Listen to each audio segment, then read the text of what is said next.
নতুন ব্লগে সবাইকে ওয়েলকাম। আজকে সবাইকে নিয়ে যাচ্ছি রামোজি ফিল্ম সিটি। আমাদের জন্য এটা প্রথমবার ছিল, আমরা খুব এক্সাইটেড ছিলাম। ভেতরটা এতটাই সুন্দর আর সেরকম বিশাল একটা জায়গা জুড়ে। তো টিকিট পার হেড নিয়েছিল 1500 টাকা উইথ জিএসটি।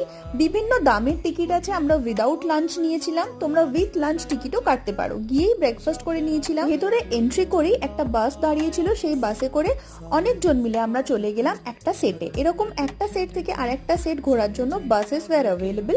তো বাহুবলী সেটটা তো অসাধারণ ছিল, ওটাই মেন অ্যাট্রাকশন। ওটার একটা ডিটেল ভিডিও আমি বড় চ্যানেলের জন্য বানিয়েছি, সেটা তোমাদের সাথে শেয়ার করব। তারপরে ভুল ভুলাইয়ার সেটও দেখলাম, যেখানে চন্দ্রমুখী ডান্স করেছিল। মুভিতে অনেক সময় ইউরোপ, লন্ডন এগুলো দেখানো হয়, সেই জায়গাটাও কিভাবে বানানো আছে সেই সেটটাও দেখলাম। সত্যি বাড়িগুলো দেখে মনে হচ্ছিল যেন ইউরোপেই দাঁড়িয়ে আছি। সন্ধ্যেবেলার পর যখন আলোগুলো জ্বালানো হলো, তখন এই জায়গার শোভা যেন আরো বেড়ে গেল। যাই হোক, ভিডিওটা ভালো লাগলে সাবস্ক্রাইব।